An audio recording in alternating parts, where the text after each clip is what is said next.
When it comes to one-on-one meetings with your directs, do you treat them as critical or do you treat them as optional?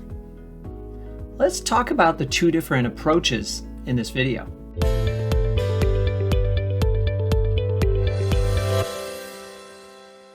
I have worked with executive leaders for years, and it's interesting how I see them fall into two camps when it comes to one-on-ones with their directs.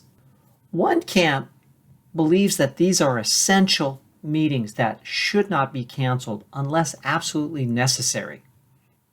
There's the other camp who believes that they're optional, they're secondary in importance, and it's fine to cancel them because probably the report doesn't want the meeting any more than you do. So it's time back in both of your schedules.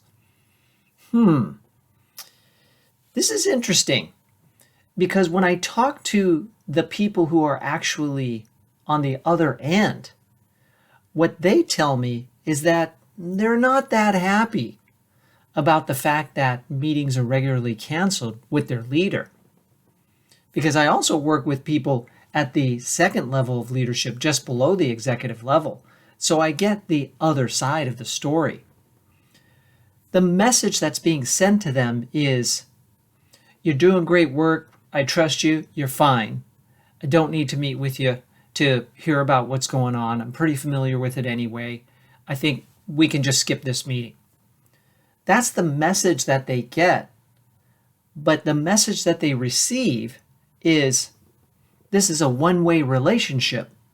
It isn't just about the executive feeling like the leader's doing fine, they don't need to talk, they got this. What if the leader actually would like to talk to the executive about ideas that they have, about future opportunities within the organization or for their career? If they'd like to talk about a certain person in the organization that bears a conversation, they may have off-agenda items, so to speak, that they'd like to talk with the executive about. And then the other thing too is they believe that these meetings are valuable to strengthen relationships with a key member of the executive team, especially their leader.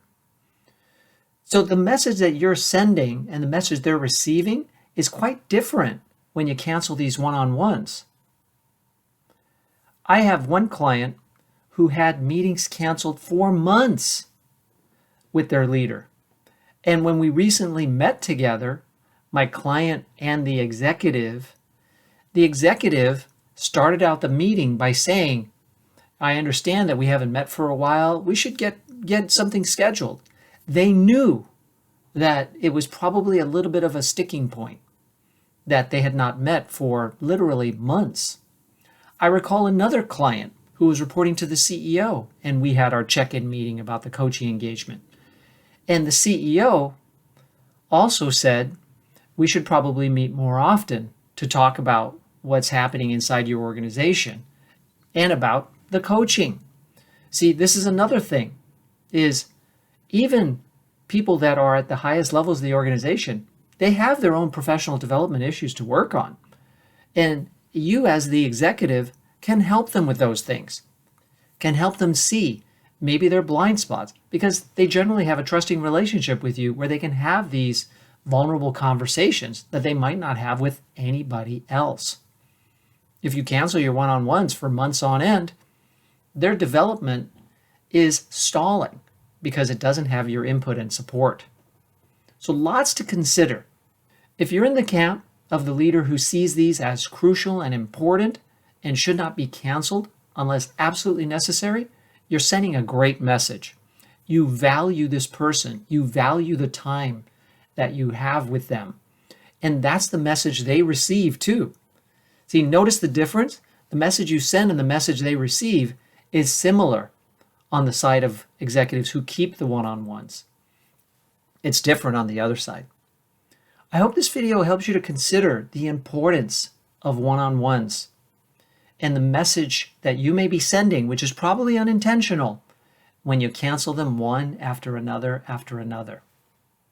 But here's one solution that I want to share that a past client initiated that actually was really beneficial. They were having trouble meeting with their executive. The executive was canceling meetings left and right.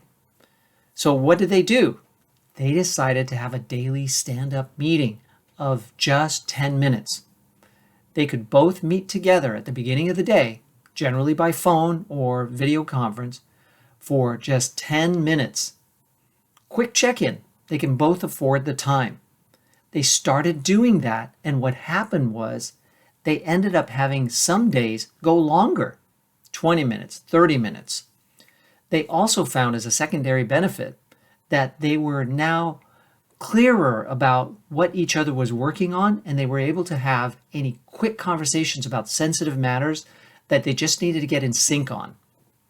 Really valuable. And it didn't take a long meeting with a full agenda to achieve it. 10 minutes, we talk about the sensitive matter, we get clear on it, and we go about our business for the rest of the day. This was such a valuable addition to the daily calendar for both of them. Did it happen every day? No, of course not. There were days that one of them was traveling, one of them was not feeling well, one was on vacation. So it didn't happen every day, but it happened most days when they were both available. And it was a real positive for both sides. So if you just feel like your calendar is so strapped that you can't fit in these weekly one-on-ones, maybe shorter meetings more often might be the answer. If you have other ideas about one-on-ones and how to make them work for you, your own thoughts, please share them in the comments. If this video has caused you to think about one-on-ones a little differently, great. I've achieved my purpose. I hope you'll like the video, share it with others who need to have their minds opened about the value of keeping one-on-ones on the calendar. And of course, subscribe to the channel because other videos for leaders like you are on the way. Now, if you'd like to explore coaching for you or a member of your team or even the team, email me at michael@BayAreaExecutiveCoach.com or visit the website, BayAreaExecutiveCoach.com. Love to talk with you. Thank you very much.